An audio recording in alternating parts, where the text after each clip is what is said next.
What's up, Grace Church San Diego? This is the week of December 5th. I can't believe it is already Christmas time, the end of the year. So exciting. But I want to welcome you first to the weekly.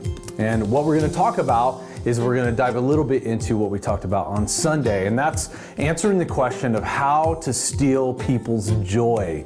And I gave you a roadmap on how to do that by judging them. So that is what we're going to talk about right now.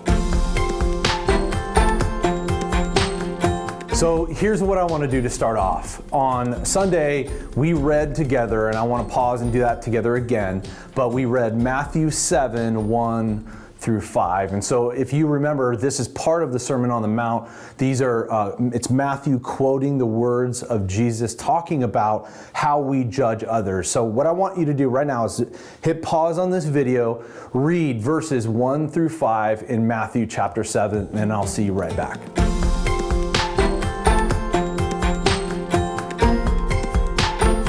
Okay, guys, now that you've read these verses, Jesus is making a couple things very, very clear.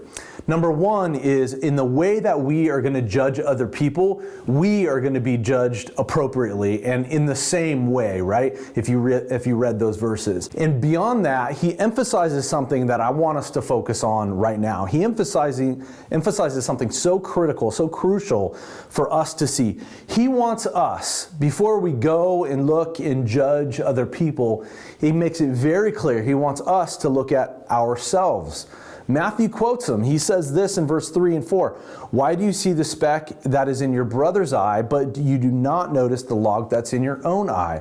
Right? And in verse 4, or how can you say to your brother, let me take the speck out of your eye, like let me fix you, when there is a log in your own eye?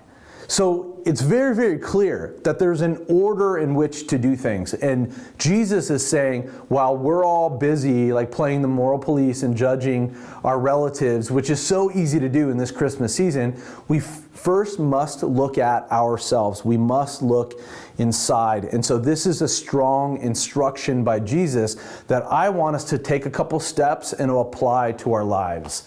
And so as you read those verses and as you think, I just want to leave you with two things to kind of think about and do. And here they are. Number one, can you identify those logs in your own eye, right? To use his metaphor.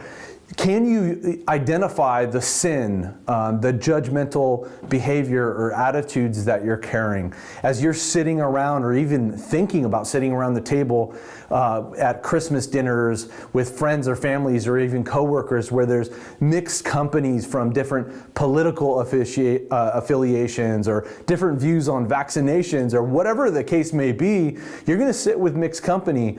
Are you going to default to judgment? Can you identify those issues inside of your own heart, inside of your own mind, and then what are they? So maybe you're watching this alone, maybe you're with your spouse or your roommates or your Connect group. Whoever, if you're with a group right now, I would love for you guys to openly discuss and share that and just feel vulnerable and raw and admitting and confessing those things and laying them out on the table.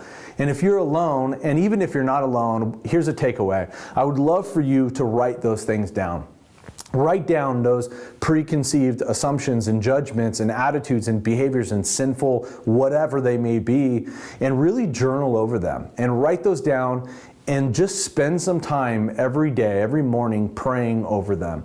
How would Jesus have you respond? How would you allow the lens of these verses to look internal and really take to heart the words and the voice and the love of Jesus through the scripture into your own life in a way that would apply it in a way that would change you forever.